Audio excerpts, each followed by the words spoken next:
All right. We're in a good mood. We're ready to rock and roll. You guys want to reach out to me? You can always reach out to me by messaging me on Twitter. If you follow me on Twitter or say my name on Twitter @BenKinney, I will follow you right back, and then we can message back and forth and have some good time. If you're not on Twitter, you can always hit me up on MySpace, myspace.com/ that's weird. No? Nobody else is on MySpace? Anybody? Hello? No. No. All right. Today we're going to talk about 8 steps to a better and more amazing life. If you guys have any questions after this class, I would encourage you to go to facebook.com/Brivity and ask them away, because when we end the webinar, all the questions go away. So if they haven't been answered, jump on there, answer the questions, and we'll get started. So why are we here today? Well, we're here today because I'm no Mother Teresa, and I have to tell you about a couple of our sponsors. And then after that, we're going to talk about making an amazing life. So this call today is brought to you by 2 companies. Number 1, Relaunch. Relaunch is the proud provider of seller sites. Seller sites are an opportunity for you to get photoshopped and look better than you've ever looked in real life. This is mine, and if you want to check mine out, go to sellerschallenge.com. Additionally, if you need to send people and tell people what their home is worth, and you want the best possible lead generation for a market where there isn't that many listings available, you need a home valuation site. You can check out mine by going to submitmyhome.com. And then, if you want to be the person that everybody knows in your city, then you got to be the person that has all the information. And you're going to have a city guide. So, I would get a city guide, build your own, do it on WordPress, or check out livecityguides.com. Here's an example of kind of the top agents in the nation that are using city guides. Now, if you want to check out any of these products, call Brian at 360-255-1544, and Emily will message you that information right now, or visit reallaunch.com. And we're going to get to our second sponsor. Second sponsor of the morning is Brivity. Now, I built Brivity, so I'm sponsoring my own call, which is bizarre, but I have almost $500,000 wrapped up into building the absolute best transaction listing communication tool out there ever. This allows you to organize every one of the tasks that needs to get done for every one of your listings, every one of your pendings, every one of your past clients, everybody in your database. It does it all. It does it all. It's simple. And it communicates to your clients every time you've done something, saying, hey, congratulations, here's the 17 things that Ben did to get your home sold today. Then, you're not going to believe this, it gives them a link where they can go on and see all the things that you're doing for charging them the commissions that you charge them. They'll be able to log in and see every task that you completed, all the places you're advertising your properties, all the showings, all the feedback, all the people that came to the open houses, notes on the property, photographs. They'll get to see a custom marketing page. They'll have the opportunity to market out to their own people with a couple of quick clicks, and you get a whole system that allows your staff to market your listings, manage your listings, and communicate to your clients. Here's the brand new marketing page. And you quickly click one button and you market your property on Facebook. One button, you market your property on Twitter. One button, you market your property on Pinterest. Another one, Google+. Another one, Craigslist. Are you kidding me? This is insane. And Active Rain, create a blog post with one click. That's crazy. All this stuff is getting done for a measly $40 a month. $40 a month. Are you kidding me? If you guys want to check out Brivity, here's the phone number. Emily will message it out to you. Or go to brivity.com and request a free demo. If you do, I'll give you my listing presentation, my scripts, my audio, my videos, and my second-born child. That one's probably going to be an accident. Let's get on to the actual content of the day. This material came to me when I wanted to create a one-day class that would teach individuals how to understand how to create an amazing life, how to understand leads, listings, and leverage. And we called this class RE8 Expo. And one of my partners in crimes, Nick, is handling all the bookings for RE8 Expo. So if you want RE8 Expo to come to your area and you can get at least 200 to 250 people, send Nick an email at nickcameron@me.com.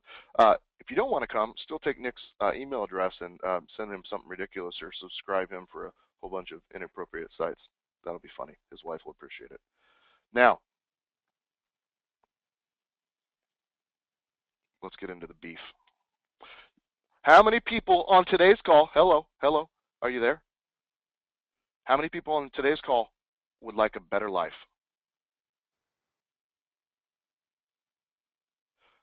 I'm waiting for some answers. Type into the chat box. This is called cooperation. We're talking to each other. Is there anybody out there in the cold, getting lonely, getting old? Can you hear me on this webinar? Yes? All right. Who wants a better life? I do. See, the reason that some of us don't get a better life is not because we got the Geico, not because we have Geico insurance. Look at the screen. It's because we have a lizard brain. A lizard brain. See, the problem with the lizard brain, and you guys have all had it. I've had a lizard brain at times. A lizard brain is so absolutely small that the only thing that a lizard can think of is what it's going to eat, what it's going to drink, where it's going to sleep, and who it's going to mate with. Does that sound familiar, guys, on the call? The problem is that when you have a lizard brain, you can't think about a bigger life, a bigger world. And what I mean by that is when you get into a point where finances are tough, where you're out of balance, where you're working too much, or you don't have enough reserves, or these different things are happening, you end up with a lizard brain. We all get the lizard brain from time to time.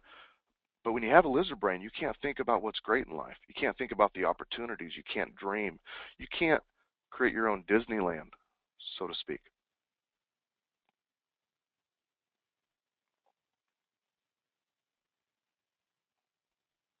Now, I want you guys to do me a favor. I want you guys to write down 2 names. Who are the 2 people that you would step in front of a bus for? Who are the 2 people that you would do about anything to take care of? Who are the 2 people that you'd care about most in life? Write them into the chat box real quick here. And I just want you to keep these 2 people in mind, because the entire time that we're talking today, we're going to be talking about these 2 people. And I'm serious about this. This is going to be the most bizarre class you've ever taken for me. And I want you guys to stick it out. Don't go anywhere. Promise me you're going to stay. You promise? Okay. So we have the 2 names written down. We figured out who are the people that we care about the most in life. And some of you guys are trying to choose between which one of your 2 kids you love the most. You can have 3 if you have to. That's okay. That's okay. Now, we're going to go on a path today. We're going to be jumping on a road, and we're going to be taking you from where we're at today to how do we have a better life. And I'm not saying that I'm at the end of this road. In fact, I'm saying I'm just somewhere in the start or somewhere in the beginning. But I've been trying to figure out what it is that allows me to be more productive, to be happier, to get more success every single year. And I've been studying other people, and I've been reading books, and I came up with a list of 8 things, 8 steps to a better life. And that's what I'm here to share with you today. Now, before we even get into the 8 steps to a better life, I want you guys to think about, if you don't know what a better life looks like, you're going to have a problem. So one of the first things that I do when I hire somebody, when I'm getting to know somebody, when I'm coaching them, is we talk about their goals. And we start talking about not just their business goals. Hey, by the way, how many homes are you going to sell this year? But we also talk about, what are your financial goals? What does that look like? And I'll break it down and say, hey, how much do you have in reserves? Hey, how much do you have in debt? How much other income is coming in whether you show up to work or not? How much wealth are you creating? Then we'll talk about health. Do you need to lose weight? Do you need to quit something?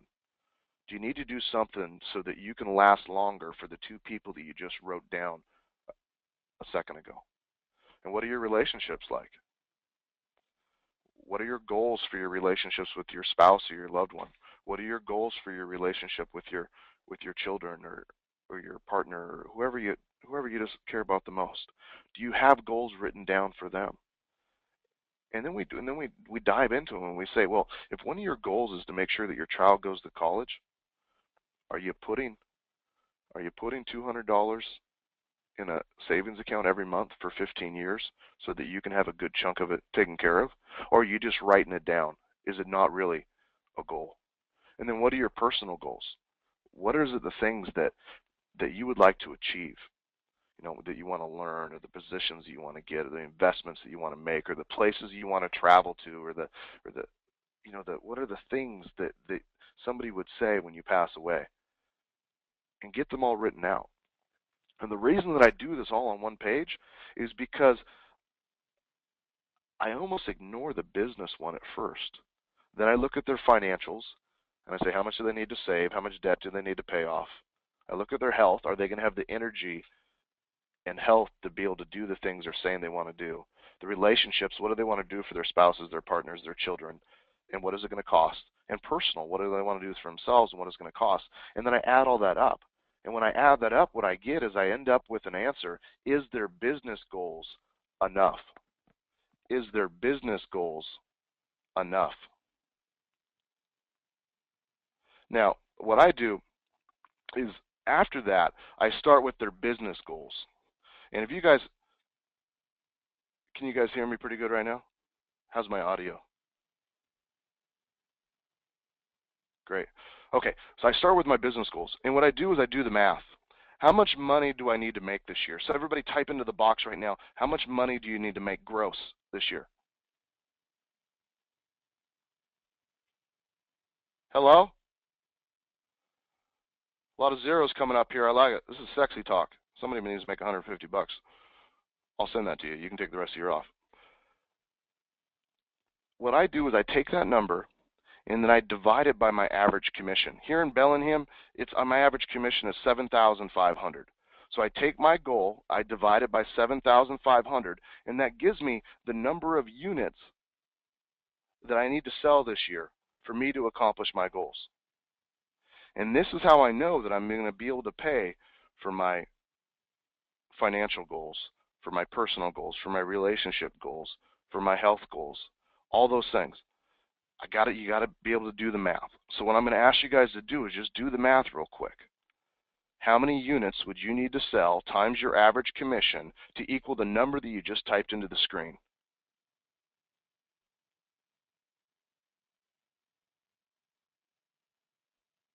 Are you still there? Can you hear me? Hello? Hello? Oh, they're doing it. Everybody's doing it. This is a great group. Okay. All right. So now we're doing the math. We're figuring it out. We all of a sudden right now have a plan for our business. And what I'm going to ask you to do is take this to heart, go out there, write down your financial goals. Write down your health goals, your relationship goals, your personal goals, your business goals. I'll have Emily email out the worksheets that I use for this so you guys can have a copy of it to fill out your own. Now, once you've figured out what your goals are,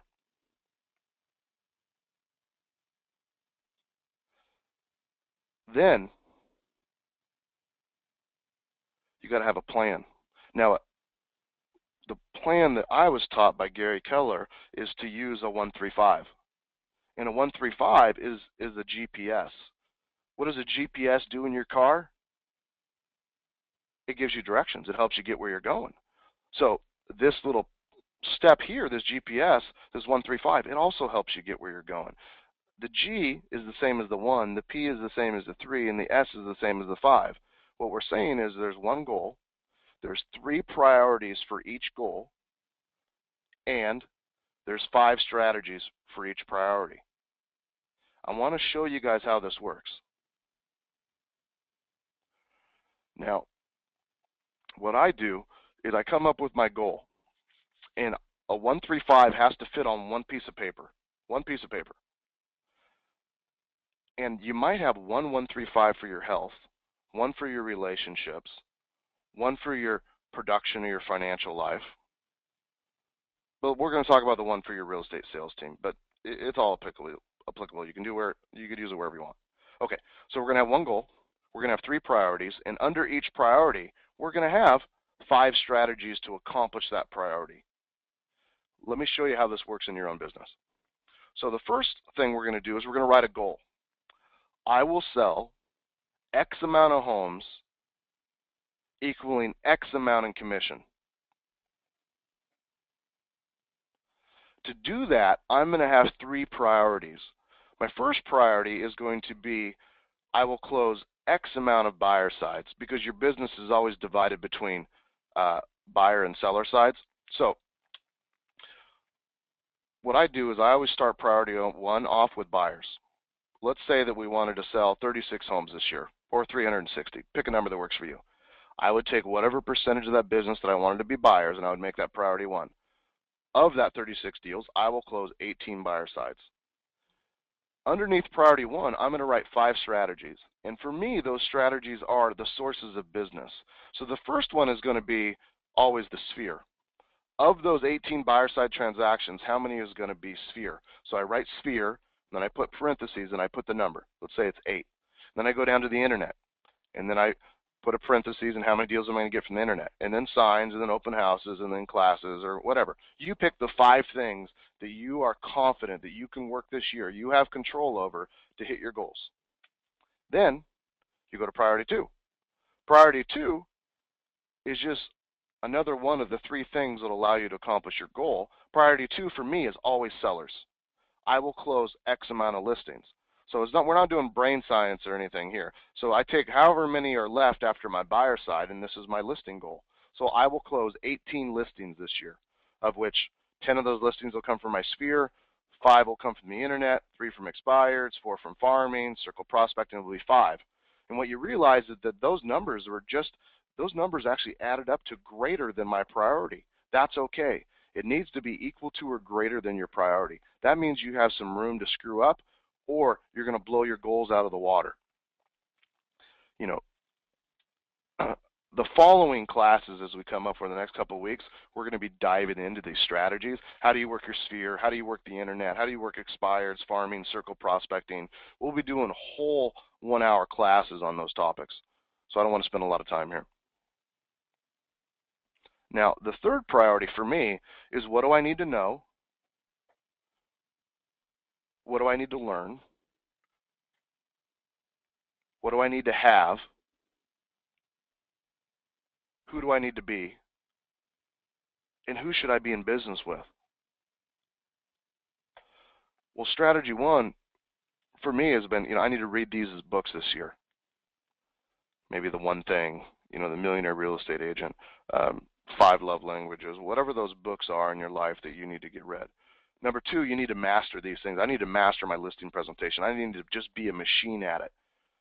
Number 3, I need to attend these trainings, Bold or some annual convention or Recruit Select or whatever these trainings are.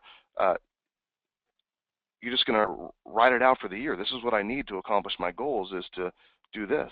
And then strategy 4 is, what do I need to have in place? What are the tools that I need? Self-promotional piece. I would need Brivity and a valuation site and a seller site to get my listing business rocking.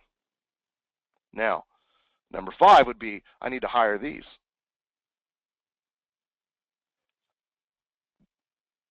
These are hire a showing agent, hire a buyer's agent, hire an admin. Who do I need to be in business with this year? Who do I need to be in business with this year to accomplish my goals? Priority 3 is a little fluffy, but I want to talk to you about it. If you knew everything that you needed to know, if you had learned everything you need to learn, if you had everything in place, if you were the person you needed to be, and if you were in business with the right people, you would be doing your goal already. If you're not accomplishing your goals, there's something in this list, if not all of them, that's missing. What's the definition of insanity? You know, doing the same thing over and over again and expecting a different result.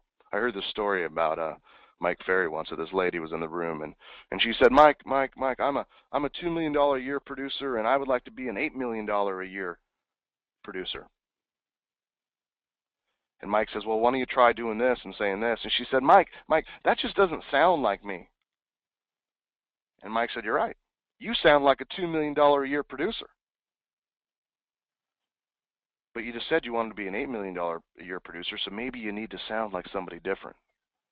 We all got to do different things to get different results.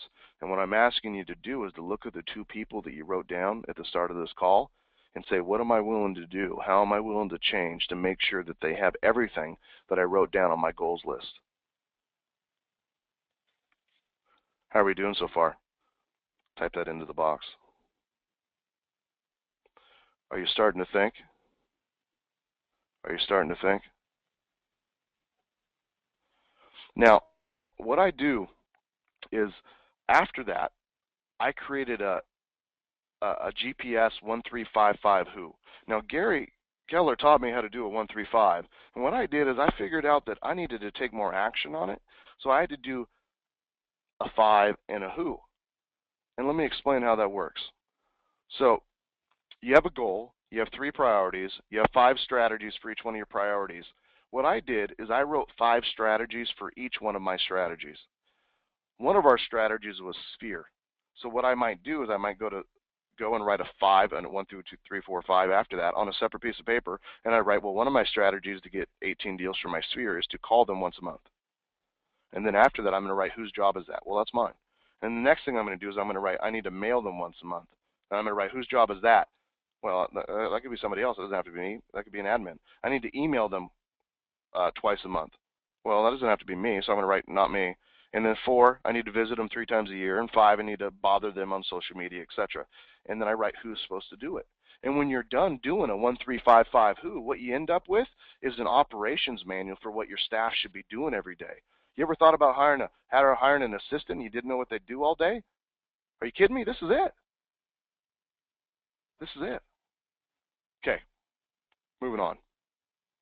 Now we're actually to the reason that you guys are all here today. You guys are here because you would like to experience 8 steps to a better life. Can I get an amen? Amen. Amen. Amen. All right. First step to a better life is we need to figure out what our destiny is. And what I would encourage you to do, guys, if you're trying to figure out why am I here, what is my destiny, what I would say a good step would be is write your eulogy. Write your eulogy. Write about how you want to be remembered. I know it's morbid and a little messed up, but think with the end in mind. I want you guys to start taking notes right now. I'm going to give you a lot of verbiage of things to write down, and I want you to write them down. First step to a better life is to understand your destiny. Now, what I want you to write down is destiny is a choice, not a disease. Destiny is a choice, not a disease. We weren't born in poverty and expected to stay there. And we also weren't born rich and have to stay there as well. We can make decisions that right now that'll change the whole rest of your life, however long you have left. It's a choice. Don't start believing that what you have or what you've experienced so far is what the rest of it's going to look like. It doesn't work that way. Your destiny, write this down, is about how we see ourselves and how we want to be seen. It's about how we see ourselves and how we would want to be seen. Take a look at those 2 names that we wrote down at the start of the class, and I want you to just sit back and think, how would I want them to remember me? What would they say about me? It's about how we see ourselves. Do you see yourself as a leader? Do you see somebody as financially responsible? Do you see yourself as a person that got results, somebody that gave a lot, somebody that was just always contributing? I want to see myself as an influencer, an innovator, somebody that inspires people, somebody that motivates them to have something that they never thought was possible. What about you? What's your destiny? What is it that you want to be known as? I mean, draw it on a picture. Write the words around your head. Come up with just a clear vision of who you should be and who you want to be, and then start leading up to it. Now, the next step to an amazing life is about your environment. Now, the dictionary says your environment is the aggregate of surrounding things, conditions, influences, or surroundings. It's the aggregate of all those things around you. That's your environment. Now, here what I want to say about the environment, and write this down. Your environment can either be a sail or an anchor. Your environment can either be a sail or an anchor. Whoa, what do I mean by that? You ever feel like people around you are pushing you to achieve more, to get more out of life? You ever seen other ones that are grabbing onto your feet, trying to slow you down? They want you to stay on the same ship that's sinking until you all drowned? Who are you surrounding yourself with? If you're sitting next to that person right now, don't shake your head. Hold your breath. Who are the people around you? Are your, is your family doing that to you? I have a situation where I can't call members of my family after 3 p.m. because they're wasted. And when I do that, it drags me down. So what I do is I just ignore all calls until after 3 p.m. Until the next day. And I answer any calls in the morning because that's what I have to do, because just because I love these people doesn't mean I'm going to let them take me down for the rest of my life. Does that make sense to you guys? Do you have people at the office that are time sucks? I call that loser slime that walk around you and they get stuck in your jeans and it smells really bad and it's just sucking your life and energy away. I tell you what, I had a nice dinner last night with a buddy of mine and one of my agents, and he said, "What's the change in you? What is it that I see in you that I didn't see last year?" And it was a positive comment for a change. And I said, "You know what? Last year, I just started getting rid of everybody in my life that wasn't positive. All the people that wanted exceptions, all the people that would take more than they ever gave. Those sort of things." And yes, Chad, I'm not talking about you. We still love you. Now, you got to make decisions about your environment. I've talked to agents where their broker said, "Hey, we don't want you to build a team. You don't need an assistant. You don't need a buyer's agent." You know why? It's because they believe that if you get too big, you'll leave them. That's ridiculous. I believe that if you are in my company and I help you build a big business, you're not going to go anywhere. That's how loyalty is created. Loyalty isn't created by holding people back. Do you get that? Now, we also have a direct effect on our environment. And that effect is what I call the trickle effect. The trickle effect is something that we control and something that we have to control. And this falls under the second step to a better life, which is environment. But I want to explain it to you. See, you guys all live in the center of your universe, and we have to. But when we have good things or bad things in our life, what happens is that sometimes without even our knowledge, we allow those things to trickle. And things can trickle in all directions, down, up, laterally. And I want to talk about how we trickle. And I'll tell you the mistakes that were made in my life. and it started with my parents at a very young age, is that they had financial problems my whole life. And they would fight about their financial problems in the other room, but I could hear them. So they were trickling to me their financial problems about how they don't have money or they can't pay bills or whatever the problem was. And let me ask you guys a question. Type this in. Could I have changed their financial problems as a young kid? No, I couldn't have. But do you think that it affected my heart and my brain and that I worried about it?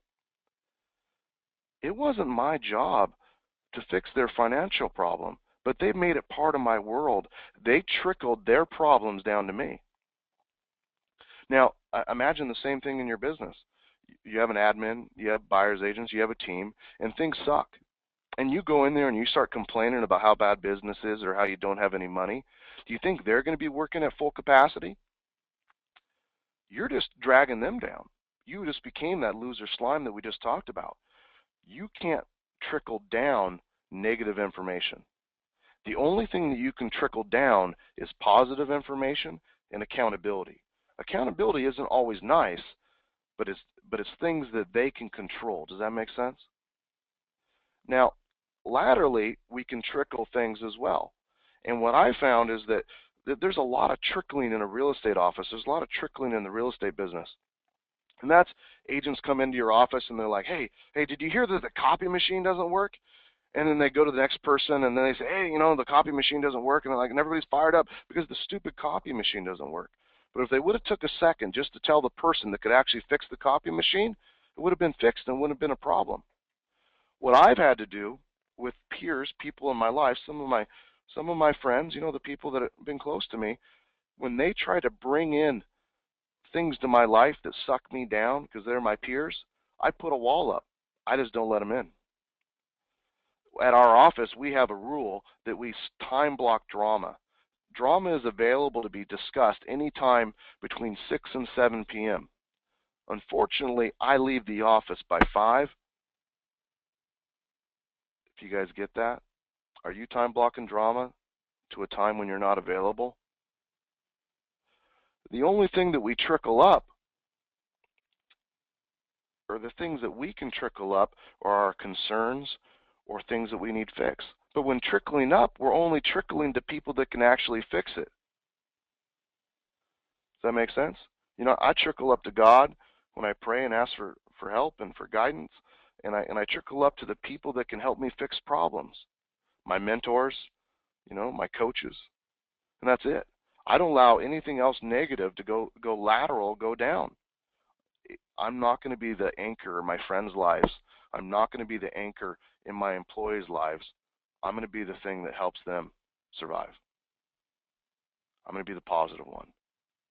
And I remember there's days when, we couldn't pay our payroll here, and I wanted to cry or, tell my staff, but instead I just toughed it out, smiled, worked my butt off, and then went home and ate a bunch of ice cream and cheeseburgers because that's how I take care of that stuff. Now, the third step to a better life is balance. Now, I want you to think about this. And I learned this from a class called Quantum Leap, is that in life, we start off learning. And that's where we spend all of our time. And we spend a little bit of time working and a little bit of time playing. This is the time that we're in college and we're in school, etc. And then we transition to the next level of our life, and we aren't really learning at all, and we're spending all of our time working, and we're doing no time playing.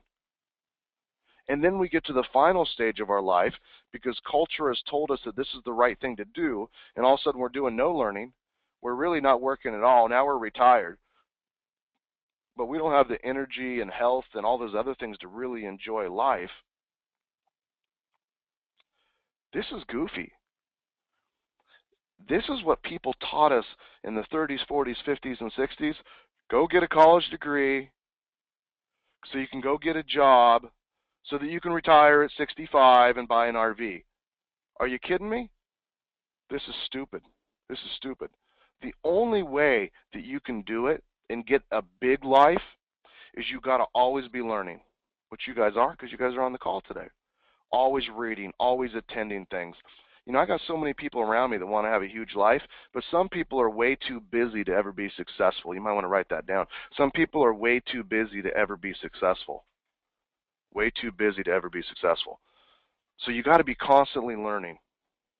You have to be working hard and be focused while you're there, and you got to be taking an equal amount of time to play and enjoy life while you have it.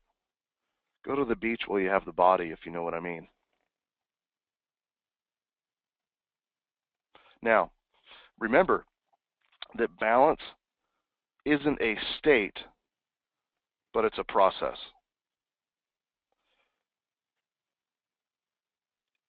That can never stop. Balance isn't a state, but it's a process that can never stop. We aren't really ever in balance. You know, my coach would say that life's about counterbalance, which means when you don't inherently get that vacation. You don't inherently get to go home early and spend time with your kids. If they aren't surviving, if you aren't providing for your family, if you aren't making the money, if you aren't putting money away for their college, if you aren't doing the thing that's most important, then you got to work harder. And maybe the way that you can work harder in less hours is you got to spend more time learning. So maybe you're out of balance because you're learning a lot right now so that you can work more efficiently, so that you can play. But life's always going to be in and out of balance as the market changes. And so does mine. You know, we got out of balance when the market crashed. And then we figured it out. And we figured out REOs and short sales and canceled expireds. And then all of a sudden now we have no inventory. So now we're out of balance a little bit and we're figuring out farming and circle prospecting and online advertising for listing leads. But we do little sprints. That's okay. But balance is important. I'm just saying, balance the amount you're learning so that you can work more efficiently, so you can have the time off with the 2 people that you wrote down at the start of the list. Now, it's always going to be out of balance. You're always going to have to make adjustments. That's okay. What do they say, that a rocket has to make 1,000 adjustments to make it to the moon? It still gets there, but there's little tweaks all the time. That's what you're going to have to do. Now, the next step to an amazing life is understanding priority. And anybody on the call know who this is?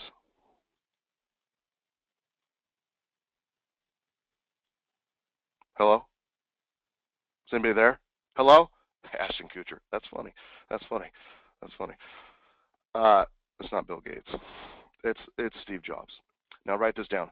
Steve Jobs said that innovation is saying no to 1,000 things.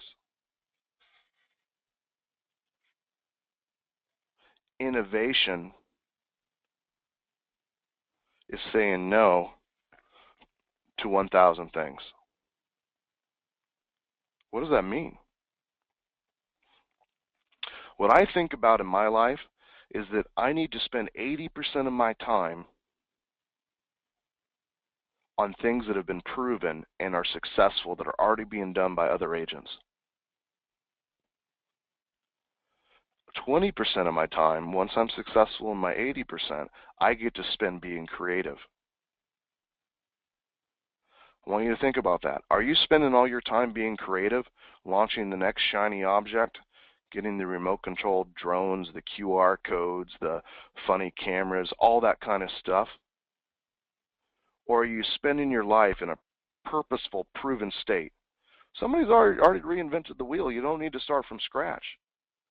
Priority is about saying no. In the One Thing book, Gary and Jay said that every no, or every yes, needs to be validated by 1,000 no's. Wow. So what they were saying, Steve Jobs and the One Thing book, was that if we want to be more successful, we should be counting the amount of no's we say as opposed to the amount of yeses that we're saying. Crazy, huh? Yeah.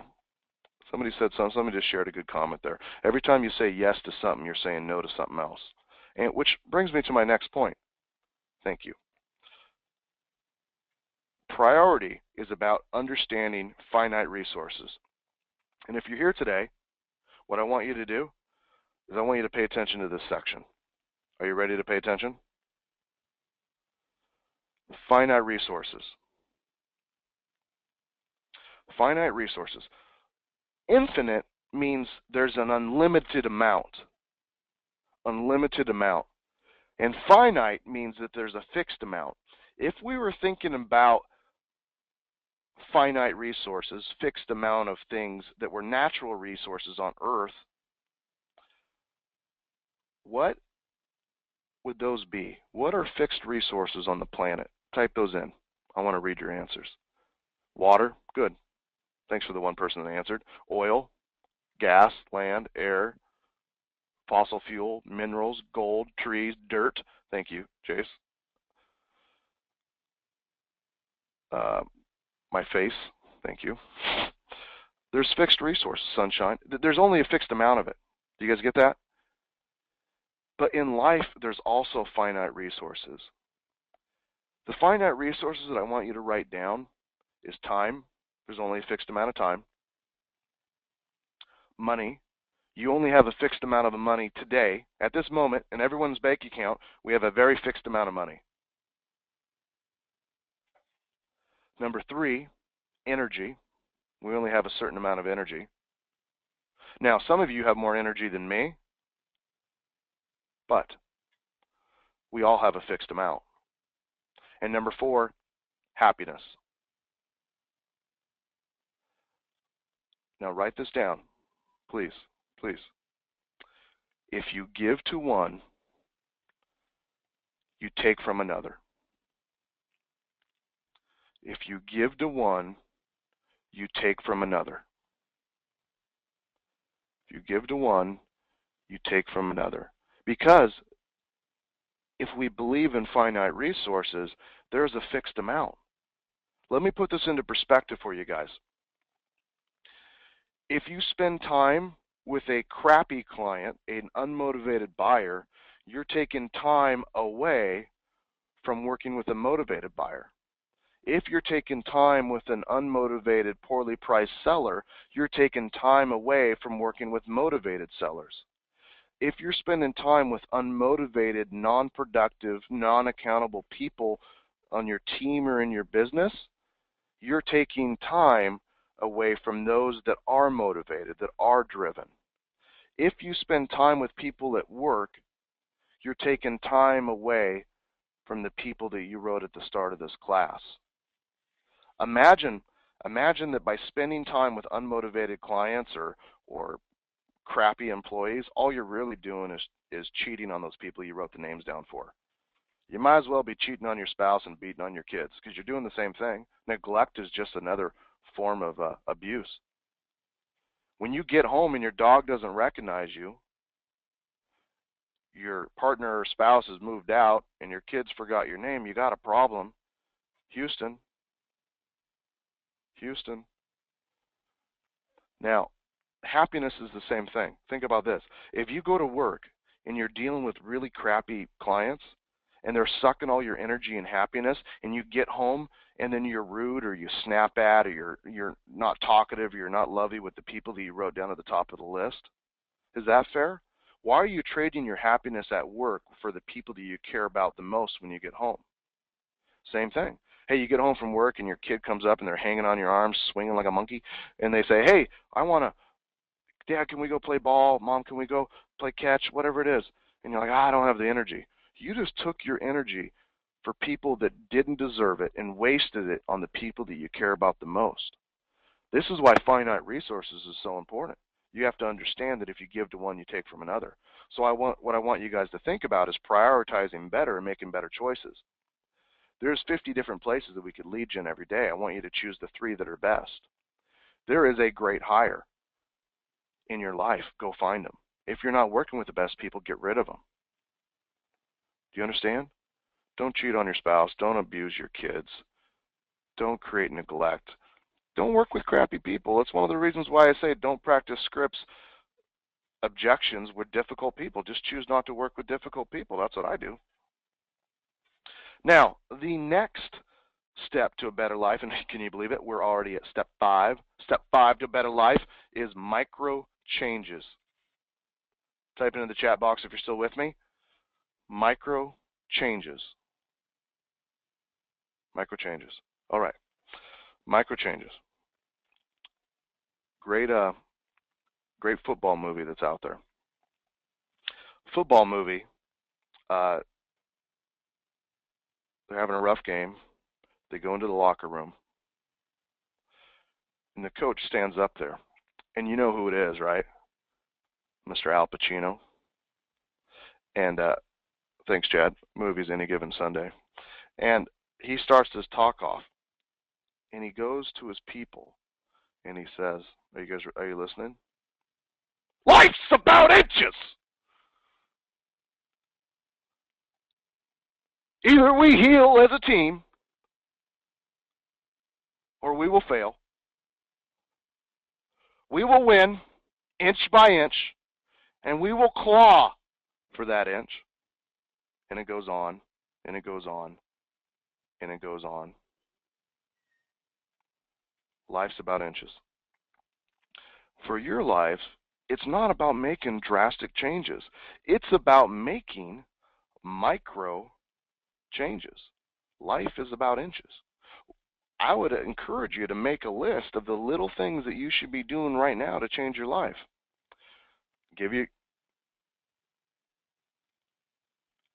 Let me give you some ideas. If health is an issue, walk 10,000 steps a day. Go out, buy a nut band, start tracking your steps. Give up diet soda. Quit drinking calories. Do certain things in your life to get your life healthier. If relationships are something you need to do, then just start with a date night.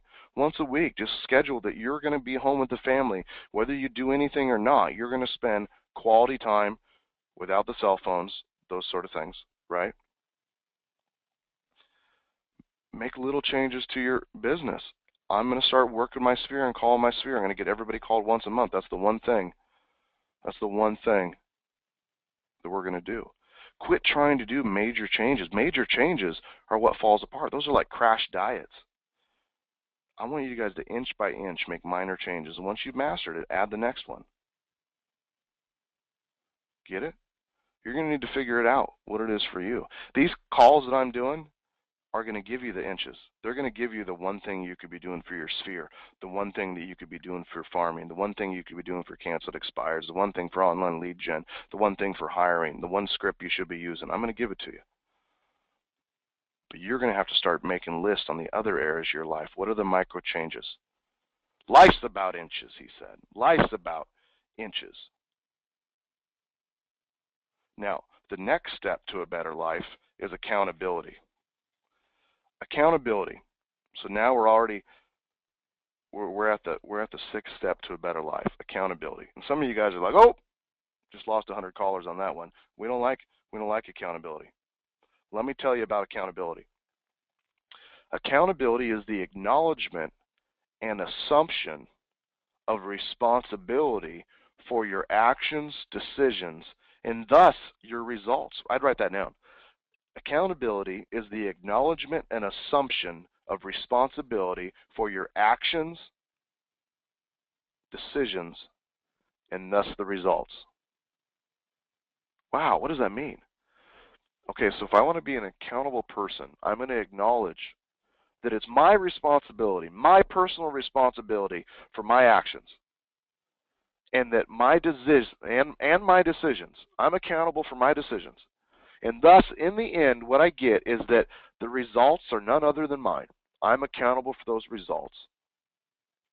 Wow. Don't you want to hang that up in your office right now for all the people that walk in and they say things like, it's the market's fault. You know, they have the victim talk. No. It is always our own responsibility. And we're a direct result of the activities that we do every day, the words that we say, the decisions that we make, and thus, in the end, the results. There's a reason why you're paid 20% of your potential, because you're spending your time on 80% of the wrong things. You get it? Now, what I want you to add to your little accountability list here The absence of accounting means the absence of accountability. The absence of accounting means the absence of accountability. What I mean by that is that if you don't track what you're doing, how many calls did you make? How many emails did you send? How many contacts did you get? How many appointments did you schedule? How many recruiting appointments did you get? How many pendings did you get? How many listings did you get? How many price reductions? How many referrals? You're not accountable. The absence of accounting, the absence of a measurement, would be the absence of accountability. I choose to only work with accountable people. What about you? Now let me ask you a question. You have those two people that you wrote down at the start of the class. Those two people that you wrote down, if they followed you to work for the day and they stood behind you and they didn't say anything, let me ask you something. Would they be impressed or would they be depressed by the majority of your activities?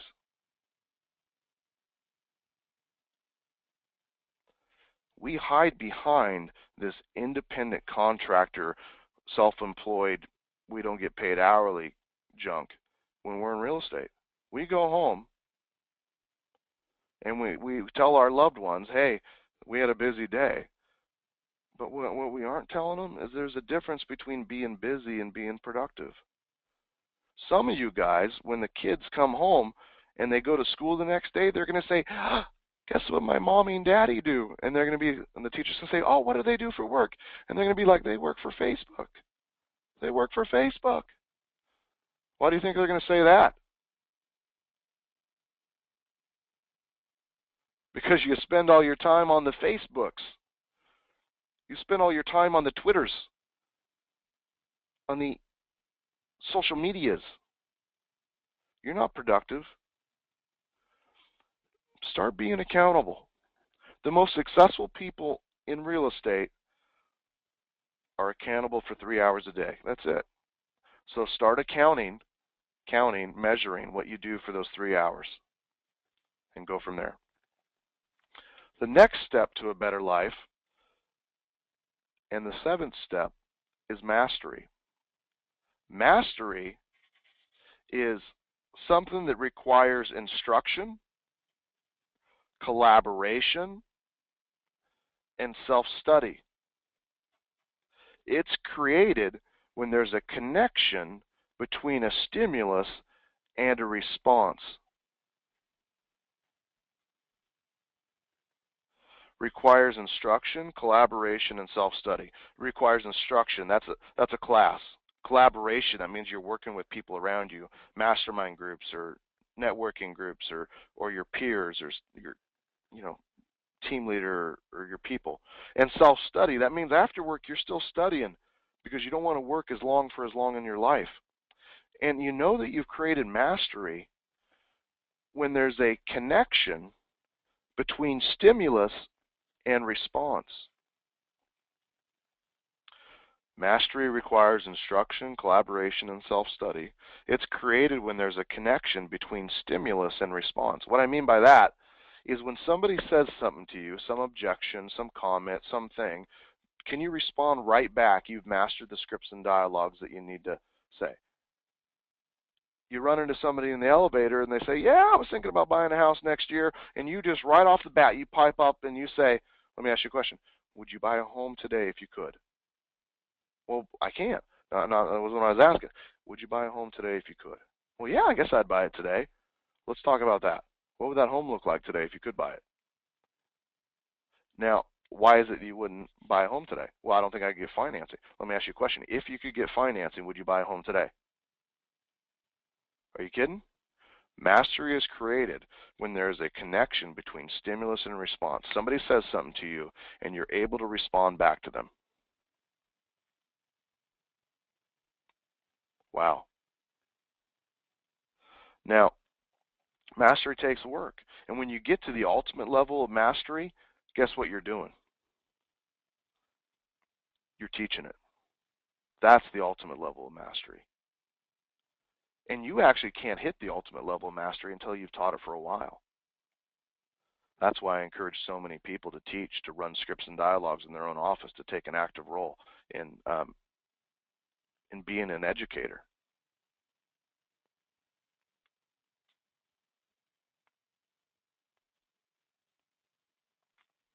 Now, the last step is reassessment and reward. What reassessment and reward is about reassessment requires constant measurement and future casting. What I mean by that is, how am I doing so far? And if I take this out to the end of the year, to the next 5 years, or to whenever my goals end, am I on track to hitting my goals? Wow. Am I on track to hit my goals? But if you aren't measuring it, how would you know? You come into my office, I look on my whiteboard, and I see exactly what I did last year this same week, what I did the year before, and what I did the year before. So from 2001, 2012, 2013, 2014, I can compare how many listings I had at week 12 of the year, what's my listing volume, how many listings year to date, how many pending units so far, what's my pending volume, how many closed units have I done, what's my closed volume for the year, what's my gross commission income for the year, and I can look and say, hey, how am I doing compared to the previous years? And if I divide this out through the rest of the year, how am I going to do? Reassessment requires constant measurement and future casting. Does that make sense to you guys? Hello? What should you be measuring? What should you be measuring? Well, I started off on my team, I should be measuring the number of dials I make, because I knew that if I dialed 52 people, I'd get an appointment, and I would list 9 out of 10 appointments I went on. Does that make sense? So what I started with was just the activity. I'd measure how many dials I made a day. You know, God bless new tools like Mojo. We can make 400 or 500 dials in a day now without even, going over 2-3 hours. The technology and the systems that are being created, the lead follow-up systems by companies like Market Leader and Boomtown and Real Geeks and stuff, they're making our job easier. The listing management process, that we use to build Brivity, makes managing a lot of listings easier. Now, when you're done assessing, you got to reward yourself.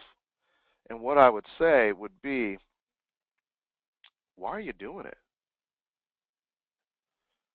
Now, if you guys ever had somebody else in your life, maybe your personal life, that didn't want you to travel or didn't want you to invest in this certain thing for your business or didn't want you to hire a certain admin or didn't want you to take money out of the bank account, the reason is because the reward has to be a unified vision of a favorable result. A unified vision of a favorable result.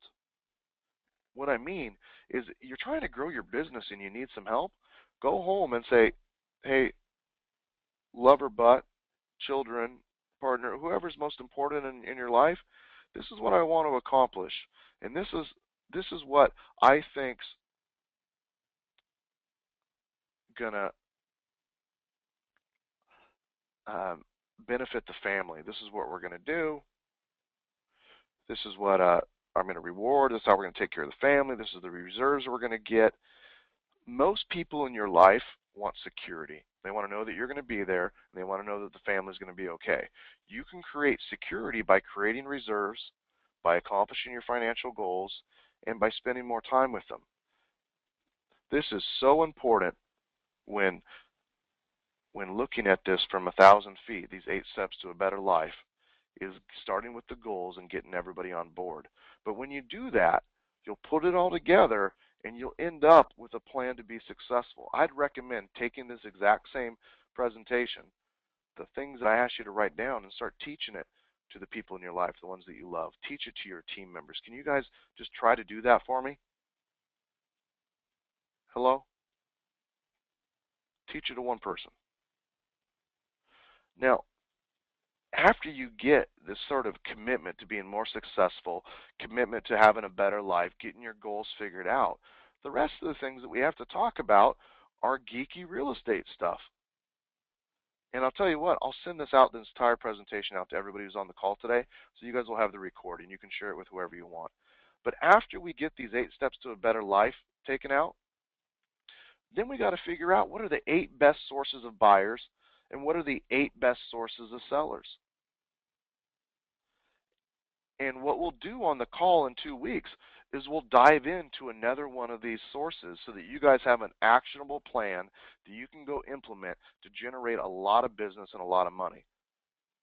You know, we talk about what are the top sources of buyers and sellers: Sphere, farming, open houses, sign calls, search engines, Craigslist, social media, marketing, etc. But you got to have a plan for each one of them, and I'm going to give it to you. Now, there's all these other plans too. These are the shiny objects. These are the things that will work, but we got to find somebody that's already done it. These are the classes, the door knocking, the builders, the banks, the short sales, the road back home program, the auction programs, the attorney programs, first-time home buyers, probate, all that kind of stuff.